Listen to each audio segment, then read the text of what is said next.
Ne tɔgɔ Hawa Maïga mais ne bɛ TikTok kan comme Angata Crochet. Concept min de don c'est innovant.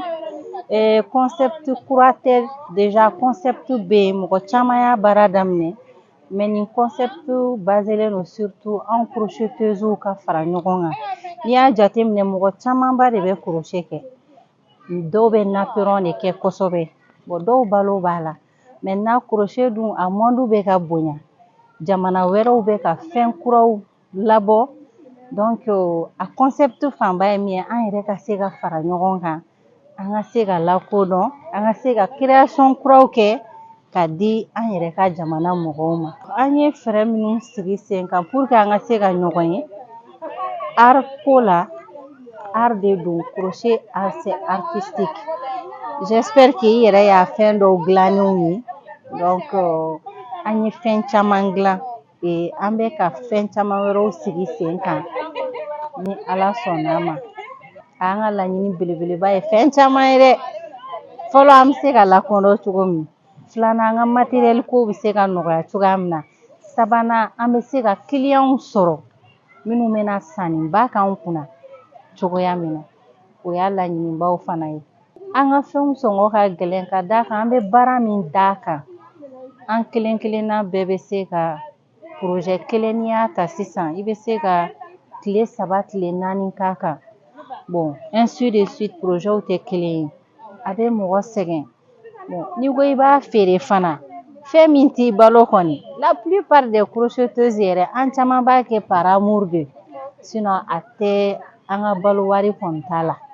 voilà donc n'u clients sera k'o yɔrɔ jate minɛ o bɛ diya an ye kosɛbɛ a baara in ma nɔgɔn. Sise Kadijatu. Bon, crochet baara ye fɛn ɲɛnama ye bolola baara don a bɛ fɛn caman bɔ mɔgɔ kan a bɛ adamaden ɲɛnajɛ mais an ka Mali ta ye cogoya la an bɛ crochet filɛ mɔgɔkɔrɔba fɛn dɔrɔn de mɔgɔkɔrɔbaw bɛ fɛn min dilan i b'a fɔ fiɲɛ datugulanw ni fɛngɛw alors que le crochet ça va au-delà de tout ça crochet i b'a kɛ k'i yɛrɛ la nisɔndiya en même temps i b'i ka so décorer n'a ye i bɛ fini dilan n'a ye sabara bɛ dilan n'a ye saki bɛ dilan n'a ye buguli bɛ dilan n'a ye chaîne bɛ dilan n'a ye genre i hakili bɛ fɛn o fɛn na tɛgɛla baara la k'a bɛ kɛ ou bien kalali ta fanfɛla la k'a bɛ kɛ a bɛɛ bɛ kɛ ni crochet ye bon baara in gɛlɛmama yɔrɔ Mali ta la o ye parce que crochet reconnu tɛ a talen tɛ baara ɲɛnamaw fɛ Mali la yan nɔ mɔgɔw hakili la passe-temps dɔrɔn de don i b'a kɛ alors que y a d'autres qui vivent de ça sous d'autres cieux donc on est à matériel ko ne yɛrɛ bɛ matériel feere mais i bɛ matériel ta extérieur de la ka n'a feere yan nɔ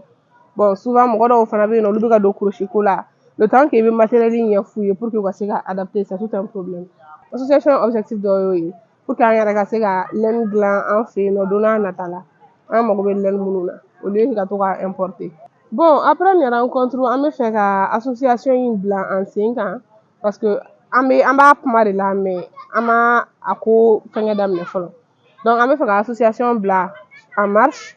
en même temps an bɛ profiter ka mɔgɔw wele npogotigini minnu ni crochet ka d'u ye n'u découragélen don parce que ko fɛngɛ bɔ tɛ crochet la tu peux pas en vivre art de don mais i tɛ se ka via la Mali kɔnɔna la on les demande de ne pas se décourager n'an bɛɛ farala ɲɔgɔn kan kɔnɔkulu jɛlen de bɛ bi fɔ an bɛɛ ka courage ta an ka fɛn ɲɛnamaninw créer parce que mɔgɔ fana ka feere bɛ marcher ni demande i bɛ ka fɛn minnu demander n'i bɛ k'o de feere donc sisan nɔ finininw bɛ dilan n'a ye robe bɛ dilan n'a ye jupe bɛ dilan n'a ye donc minnu bɛ sanga la i b'olu dilan n'a ye quoi donc tu vas voir que ça va aller. Ne tɔgɔ Mohamed Lamine Dawuda ka bɔ Welesebugu bon ne ka baara ye crochet bon n bɛ baara in na ɲinɛ y'a san 6 ye bon crochet kɔni baara gɛlɛya caman b'a la comme an ka jamana a ma lakodɔn kosɛbɛ client ko ta fanfɛla mɔgɔw m'a faamuya prix ko fanfɛla la i bɛ prix fɔ mɔgɔ caman b'a fɔ ko prix ka ca k'a sɔrɔ baara yɛrɛ a laine n'a fɛn tɛ mais i bɛ sɛgɛn mun k'a kɔnɔ hali ni sɛgɛn sara bɛɛ tɛ sɔrɔ bon i ka dɔɔni sɔrɔ a la fana o ka fisa ne bɛ fɛn caman crochet i n'a fɔ gulokiw fugulanw samara kurusiw n bɛ fɛn caman k'a la quoi bon alhamdulilayi an ye an ka ɲɔgɔn lajɛ kun an ye ɲɔgɔn lajɛ pour que an ka se ka ɲɔgɔn dɔn an minnu bɛ crochet kɛ Mali kɔnɔ yan an ka se ka ɲɔgɔn dɔn walasa an ka se ka association yɛrɛ former ka yira jamana ɲɛmɔgɔw la gouvernement na baara dɔ fana bɛ Mali kɔnɔ n'o ye crochet ye o ka se ka bila ba la jamana kɔnɔ i n'a fɔ artisan tɔw bɛ cogo min na parce que an yɛrɛ bolo an ka baara in artisan baara don an ka laɲini ye pour que a ka se ka lakodɔn jamana yɛrɛ kɔnɔ. Bon kumakan laban min bɛ ne bolo o ye ka bɛɛ lajɛlen fɔ minnu bɔra yɔrɔ wɛrɛ ka na minnu nana lajɛ in kɔnɔna la ka bɛɛ lajɛlen fɔ an bɛ dugawu kɛ fana Ala ka baara in Ala ka taga ɲɛ Ala k'an bɛɛ kelen ma.